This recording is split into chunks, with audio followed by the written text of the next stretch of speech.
Sign here, dear. It's just a formality. Those were Andrew's words 5 years ago as he slid the prenuptial agreement across his mahogany desk, Mont Blanc pen gleaming in his manicured hand. I remember how he smiled. That confident, charming smile that had won me over at the charity gala where we'd met. You do trust me, don't you, Sophie? Of course I trusted him. I was 28, freshly graduated from my MBA program, and head over heels in love with one of Boston's most eligible bachelors. Andrew Hamilton was everything I'd dreamed of. Successful, brilliant, and seemingly devoted to me. Now, standing in that same office, watching him pack his designer briefcase with one hand while texting his secretary with the other, I wondered how I could have been so blind. It's nothing personal, Sophie, he said, not even looking up from his phone. Jessica and I, we just connect on a different level. You understand. Jessica, his 23-year-old secretary who'd started working for him 8 months ago, the one he'd insisted on hiring personally, despite her conspicuous lack of qualifications. And the prenup? My voice sounded distant, even to myself. That was your plan all along, wasn't it? Now he did look up, that familiar smirk playing across his face. Smart girl, always knew you were clever. He pulled a document from his desk drawer. 1 page, very clear. In the event of divorce, you get nothing.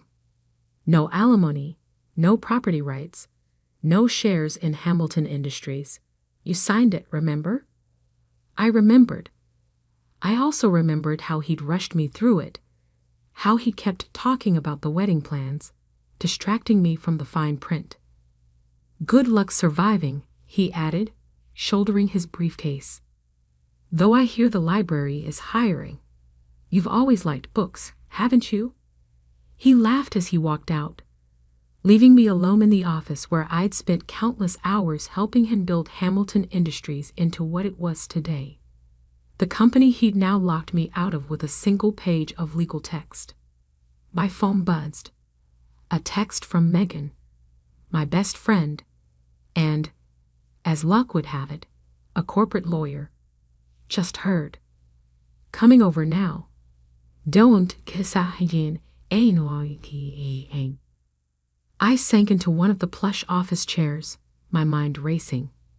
5 years of marriage, of dedicating myself to Andrew's company, of putting my own career dreams on hold, all ended with a smirk and a 1-page prenup.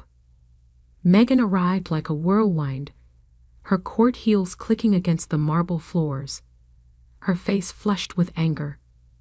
That bastard. I knew he was planning something when he started staying late with that Barbie doll secretary. She dropped her briefcase on the desk and pulled me into a fierce hug. Tell me everything. I did, starting with finding the texts on Andrew's iPad 2 weeks ago. Messages to Jessica about their future together. How he'd grown increasingly distant, working late, taking mysterious business trips. Then this morning's bombshell. Divorce papers delivered to my office, along with the prenup I'd signed 5 years ago. He said it's nothing personal. I finished bitterly. That Jessica understands him better. Understands his wallet. More like, Megan muttered, already flipping through the documents. Let me see this prenup he's so smug about. I handed it over, watching as her sharp eyes scanned the legal text. After a moment, she frowned. Something's off here, she said slowly. The formatting, it's not quite right. What do you mean? She held the page up to the light. See these margin marks? They don't align properly. And the page number. She pointed to a tiny 1 at the bottom. Why number a single page? My heart started beating faster. You think there's more? I think, Megan said, pulling out her phone. We need to talk to the lawyer who drafted this. Gerald Foster, according to the letterhead, and lucky for us, I know exactly where to find him. 2 hours later, we sat in Gerald Foster's cramped office in downtown Boston.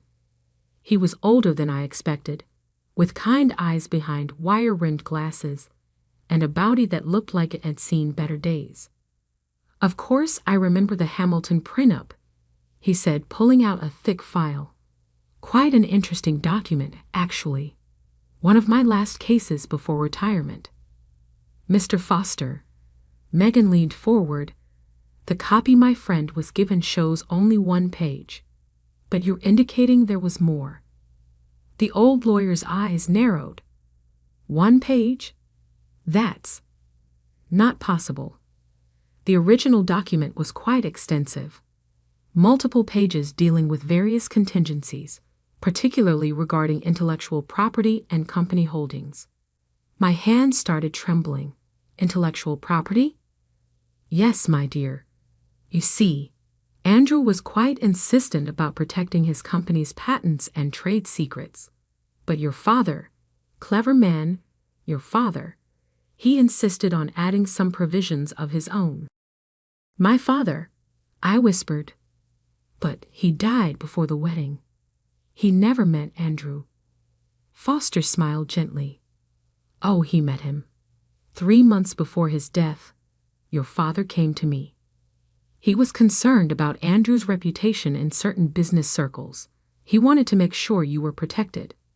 He turned to his computer, typing slowly with 2 fingers. "I should have the original scan somewhere. Ah, here we go." The printer whirred to life, producing several pages. Foster handed them to me with a flourish. "Page 2 is particularly interesting. The one dealing with intellectual property theft and corporate espionage." I stared at the documents, my vision blurring slightly. There it was, page 2 of a prenup I'd never seen in its entirety. And what I read made my blood run cold. "Megan," I said quietly, "I need you to look at this. Now." She took the pages, her eyes widening as she read. "Oh my God," she breathed. "Sophie, do you know what this means?" I did.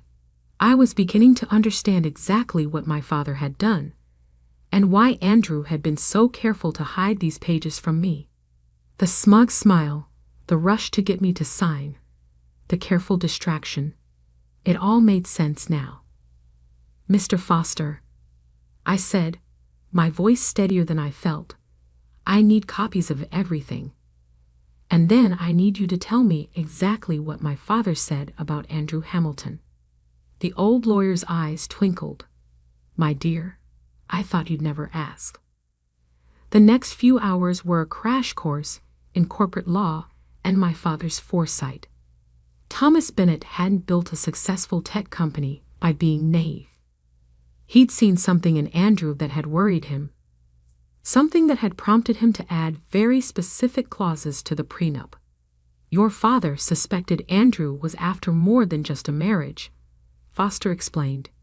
"He'd heard rumors about corporate espionage, about stolen patents. He couldn't prove anything. But he wanted to protect me," I finished. "And his company's intellectual property." "Precisely. The second page of the prenup includes a clause that any intellectual property belonging to Bennett Technologies would remain solely under your control in the event of a divorce, including patents developed using Bennett Tech."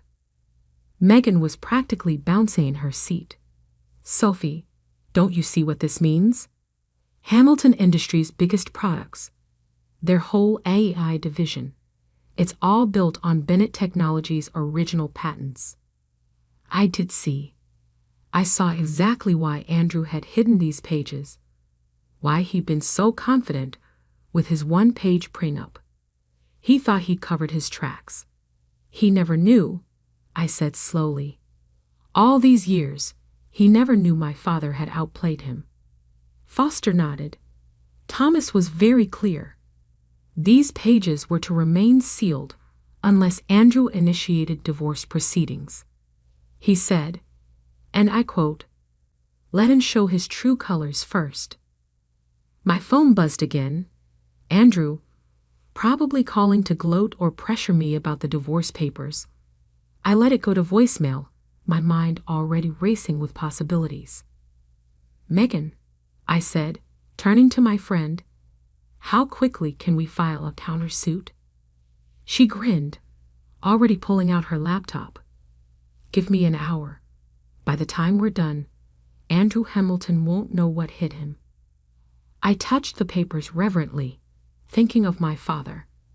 He'd seen through Andrew's charm, had put these protections in place even when I was too blinded by love to see the truth. One more thing, Foster said, pulling out another file. Your father left this for you. Said to give it to you when the time comes. I think the time is now.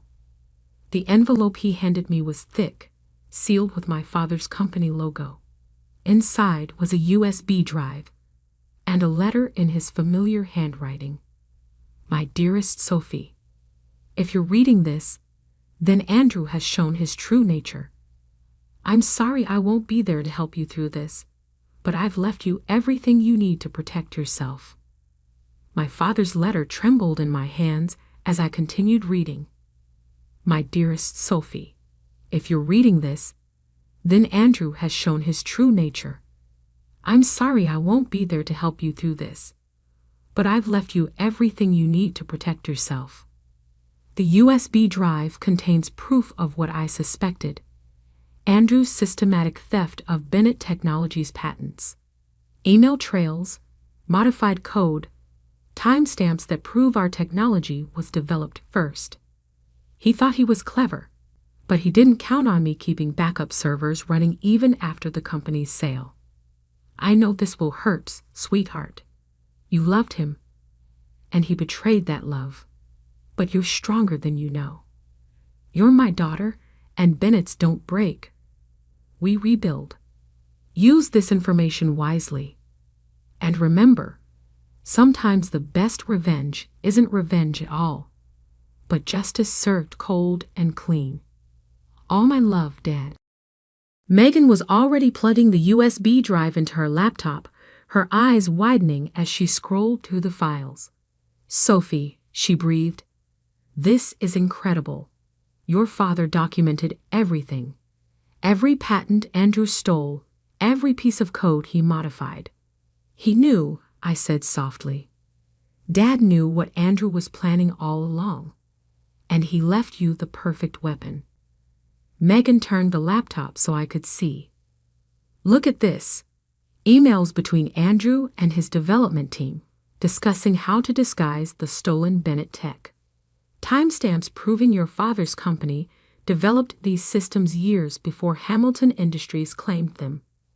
My phone buzzed again. Another call from Andrew. This time, I answered, having second thoughts about the divorce. His smug voice made my skin crawl. Actually, I said calmly, I just had a fascinating meeting with Gerald Foster. Remember him? The lawyer who drafted our prenup? There was a slight pause. That old fool. What about him? He showed me something interesting. The full prenup. All the pages you conveniently forgot to show me 5 years ago. The silence on the other end was deafening. Sophie, he said finally, his tone carefully controlled. I don't know what you think you found, but page 2. I cut him off. The one about intellectual property rights. Specifically, Bennett Technologies patents. Ring any bells? I heard him inhale sharply. That's impossible. Those pages were destroyed. Apparently not. Oh, and Dad left me something else. A USB drive full of proof that Hamilton Industries' entire AI division is built on stolen technology. My technology, according to the prenup you signed. You're bluffing. But I could hear the fear creeping into his voice. Am I? Check your email. Megan just sent you a sample of what we have. I'll give you an hour to call me back. I hung up, my heart pounding but my hands steady. Megan grinned at me. That was badass. He'll call his lawyers immediately, I said, starting to pace. Try to find a way around this. Let him try. Megan was already typing furiously. I'm filing for an emergency injunction right now. By tomorrow morning, Hamilton Industries won't be able to use any of their AI systems without risking massive penalties. It took Andrew exactly 43 minutes to call back. What do you want? His voice was tight with barely controlled rage. A meeting. Tomorrow morning, your office. Bring your lawyers. And Jessica too. She should hear this. Fine. 9 a.m. Oh, and Andrew? Don't try anything clever. The evidence is already in safe hands. I spent that night in my home office, going through every file my father had left. The more I read, the more amazed I was at his foresight. He hadn't just documented the theft. He created a complete roadmap of how Hamilton Industries had integrated the stolen technology into their systems. By morning, I was ready. I dressed carefully in my sharpest suit. Valentino, bought with my own money from my years working before I met Andrew. The irony wasn't lost on me. Megan met me outside Hamilton Industries headquarters, alongside Gerald Foster and 2 other lawyers from her firm. Ready to take him down? I touched the USB drive in my pocket. Ready. Andrew's executive conference room was full when we arrived. He sat at the head of the table, surrounded by his legal team. Jessica was there too, looking uncomfortable in a dress that was trying too hard to be professional. Let's make this quick, Andrew said, not bothering to stand. Whatever you think you have. Oh, I know exactly what I have, I interrupted, nodding to Megan. She started distributing folders to everyone in the room. Page 1, I said clearly, is the prenup you showed me. Page 2, the one you hid, gives me full rights to any Bennett Technologies patents in the event of divorce. Pages 3 through 10 detail exactly how Hamilton Industries stole and modified those patents. Andrew's lawyers were flipping through the documents, their faces growing increasingly concerned. One of them leaned over to whisper something in Andrew's ear. This is ridiculous, he snapped. You can't prove. Actually, we can prove everything. Megan connected her laptop to the room's display screen. These are the original Bennett Technologies patents, filed 3 years before Hamilton Industries suddenly developed remarkably similar systems. For the next hour, we laid out our case methodically. The stolen code, the modified timestamps, the internal emails discussing how to disguise the theft. With each revelation, Andrew's face grew paler. Jessica watched the presentation with growing horror, finally standing up abruptly. I need to. Stay, I said firmly. You should hear this too. The company you think you're getting, it's built on theft, and it's about to come crashing down. One of Andrew's lawyers cleared his throat. Perhaps we should discuss settlement terms. No. Andrew slammed his hand on the table. I built this company. I made it what it is. You stole what my father built. I corrected him. And now you have a choice. Either we do this the easy way, or we let the FBI's corporate fraud division handle it. Dad sent them copies of everything too. The room erupted in chaos. Lawyers huddling together, Andrew shouting about betrayal, Jessica slipping quietly out the door. Finally, Andrew's lead lawyer spoke. What are your terms? I pulled out another document, one I'd prepared last night. Full control of Hamilton Industries' AEI division. It goes back to Bennett Technologies, which I still own. You keep the rest of the company, but you license our technology legally from now on. And I smiled coldly. I want a public statement acknowledging where the technology really came from. You can't be serious, Andrew sputtered. That division is worth billions. It was worth billions when my father developed it too, I said quietly. Before you stole it. The negotiations took hours. By the end, Andrew was a shadow of the confident man who'd smirked at me yesterday. The final agreement was even better than I'd hoped. I got the AI division, a seat on Hamilton Industries board, and a public acknowledgement of Bennett Technologies' contributions. One more thing, I said as the lawyers finished the paperwork. The divorce settlement. I want the house. Andrew looked up, surprised. The beach house? Why? It's barely worth. It's where my father spent his last summer. I cut him off. It matters to me. You can keep the penthouse. I'm sure Jessica will love it. That evening, I sat in my father's old study at the beach house, watching the sunset over the ocean. Megan had gone home, promising to handle all the legal follow-up. The day's events felt almost surreal. My phone buzzed with a text from Jessica. I'm sorry. I didn't know about any of this. I didn't respond. She'd learn her own lessons about Andrew soon enough. Opening my laptop, I logged into the Bennett Technologies servers for the first time in years. The familiar interface welcomed me home, and I could almost hear my father's voice guiding me through the code like he used to. Another text came through, this one from Andrew. You'll regret this. You have no idea how to run a tech division. I smiled, thinking of all the nights I'd spent learning coding from my father, all the summers interning at Bennett Technologies before I met Andrew. He'd never bothered to ask about my background in tech. He just assumed I was another pretty face with a business degree.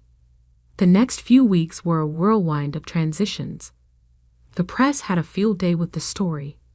Hamilton Industries' AEI division returns to original innovator's daughter. Andrew's reputation in the business world was in shambles, and Jessica had already moved on to greener pastures. I threw myself into rebuilding Bennett Technologies, discovering that I remembered more of my father's lessons than I'd realized. The team welcomed me warmly, many of them old employees who'd worked with Dad. 1 month after the takeover, I stood in front of Bennett Technologies' headquarters, now restored to its former glory. The sign above the door gleamed in the morning sun. Bennett Technologies, innovation with integrity. My phone buzzed, a message from Megan. Andrew's trying to salvage what's left of Hamilton Industries. Apparently, their stock is tanking without the AEI division. Need any new clients? I laughed, tucking the phone away. Let him struggle. I had more important things to focus on. That evening, I visited my father's grave, placing fresh flowers by the headstone. You knew, I said softly. You knew he tried to take everything, so you made sure I had what I needed to take it back. The wind rustled through the trees, and I could almost hear his response. Bennett's don't break. We rebuild. As I drove back to the beach house, I thought about everything that had happened. Andrew had thought he was destroying me, but he'd actually set me free. Free to reclaim my father's legacy, free to prove what I was capable of. My father's letter sat framed on my desk now, a daily reminder that sometimes the best revenge isn't revenge at all. It's justice, served exactly when it needs to be. The next morning, as I walked into my office at Bennett Technologies, my assistant handed me the latest market reports. Our stock was soaring. New clients were lined up for meetings, and the tech blogs were buzzing about our upcoming innovations. Oh, and Miss Bennett? She added with a smile. Mr. Hamilton's office called. They want to discuss licensing terms for some of our new patents. I smiled, settling into my chair. Tell them to send a proposal. And Sarah? Make sure they know our terms are non-negotiable. Looking out over the city skyline from my office, my father's old office, I felt a deep sense of peace. Andrew had tried to take everything from me, thinking I was just a naive girl he could manipulate. Instead, he'd given me back everything I was meant to have all along. Sometimes I mused, the best hidden pages are the ones written in our own hearts, just waiting for the right moment to be revealed.